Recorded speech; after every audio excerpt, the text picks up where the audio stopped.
अस्सलाम वालेकुम, आपको एक बार फिर से खुशामदीद करती हूँ मोरविश कुजीन में। आज मैंने सोचा कि क्यों ना अल मशहूर और बहुत ही वायरल होने वाली डलगोना कॉफ़ी की रेसिपी आपके साथ की जाए शेयर।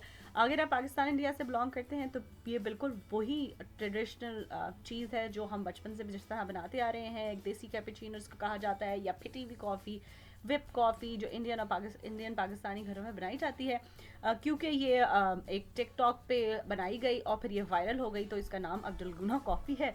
ये इट्स डिफरेंस ये है कि हम गर्म पीते हैं, इसको ठंडा दूध में बनाई जाती है। तो इसकी बहुत ही आसान सी एक रेसिपी है, उसको करी हूँ शेयर। रेगुलर जो देसी कैपुचिनो है उसकी रेसिपी मैं ऑलरेडी शेयर कर चुकी हूँ और उसका लिंक मैं आपके लिए डिस्क्रिप्शन बॉक्स में डाल दूँगी। चलिए जल्दी से ये इजी सी मज़ेदार सी डलगोना कॉफ़ी तैयार करते हैं।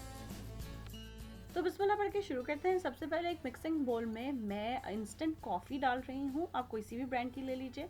फिर शामिल कर रही हूँ ब्राउन शुगर। आप रेगुलर चीनी का इस्तेमाल कर सकते हैं, लेकिन ब्राउन शुगर से वो कैरमलाइज्ड लुक आ जाएगा। फिर मैं इसके अंदर पानी डाल रही हूँ, ये पका हुआ रेगुलर पीने का पानी है और उबालने की ज़रूरत बिल्कुल नहीं है।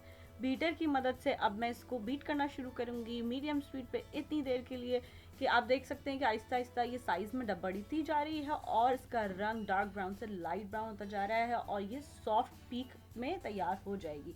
सॉफ्ट पीक का मतलब है कि जब इस तरह आप बीटर उठाएंगे तो ये आपके बीटर के इस पे इस तरह सॉफ्ट सी एक पीक सी बन जाएगी और ये प्याले को जब आप उल्टा करने की कोशिश करेंगे तो ये बिल्कुल नहीं गिरेगी। ये सब काम आप हाथ से कर सकते हैं, मगर ये तकरीबन 8-10 मिनट इसको लगेंगे।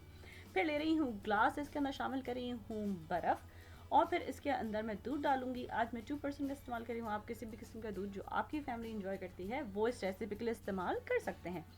फिर जी जो हमने ये जो बीट करके एक फ्रॉदी सा कॉफ़ी का मिक्सचर बनाया है, चमचे की मदद से इसको उठाते जाएंगे और दोनों ग्लासेस में इक्वली इसको डिवाइड कर देंगे और चमचे की ही मदद से ये जो क्रीमी सा मिक्सचर है इसको साइडों में फैला के एक अच्छा सा लुक दे देंगे।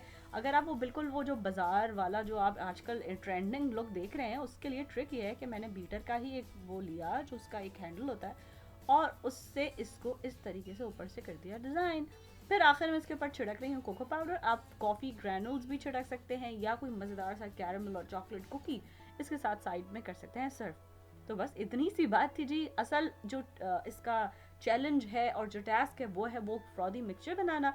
मैंने जैसे पहले कहा कि आप हैंड बीटर से भी इसको बना सकते हैं। 8-10 मिनट अच्छी सी आर्म की हो जाएगी आपकी एक्सरसाइज और ये जो फ्रॉदी सा क्रीमी मिक्सचर है तैयार हो जाएगा। बीटर से बहुत जल्दी होगा।